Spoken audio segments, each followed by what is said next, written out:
Hey, welcome back to Oh So Cosmo. When it comes to junk food, it's pretty obvious it's all bad for you. Yeah, well, you'd be surprised to hear how many healthy foods are also not very good for you. Check it out.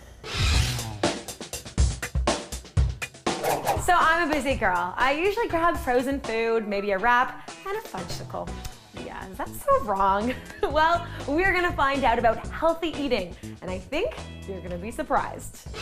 When it comes to food and what we think is healthy versus what actually is healthy, what's important to know is you gotta get as close to nature as possible. As natural, as organic, as whole food based as you can get.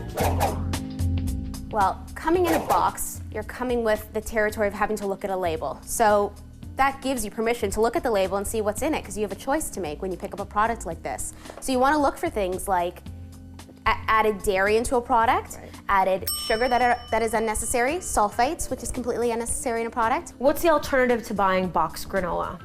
Number one thing is making your own. Okay. Rolled oats, raisins, apricots, almonds, pumpkin seeds, sunflower seeds, sweetened with maple syrup. It's the best thing you can do. Toast that lightly in your oven. Not only is there much less ingredients involved, because there's not any additives needed. There's no sulfites needed, there's no milk powders needed, there's nothing extra needed to kind of keep it or preserve its shelf life, so you can keep it as natural as possible and as fresh as possible.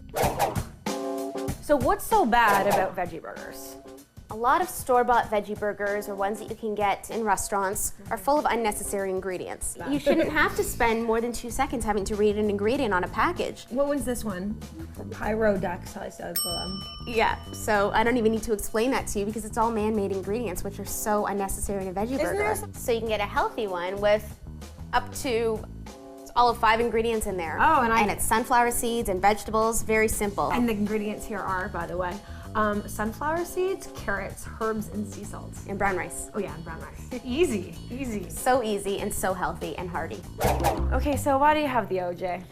So not only is orange juice slightly acidic, so some people don't tolerate it so well, especially first thing in the morning. Number 2 is most orange juices that you buy day to day are also pasteurized. So when something's pasteurized, it's heat treated, which means a lot of its natural enzymes and nutrients are diminished. If you want orange juice, go for fresh pressed orange juice if you have time to make it at home, or there's some places that are available on the go that you can go and get fresh pressed juice from.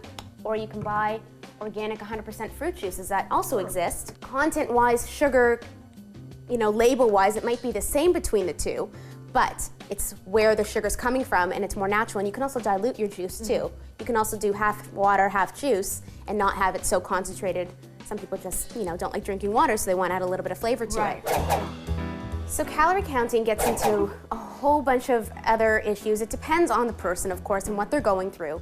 But what's most important, I find today, is to get across ingredients, quality ingredients that are going into a product, as opposed to how many calories, how many carbs, how much fat. The so-called healthy eats you've been dining on could be doing more harm than good. So do your research, check the labels, and make sure you know exactly what you're eating. And if you want more tips, you can go to Marni's website.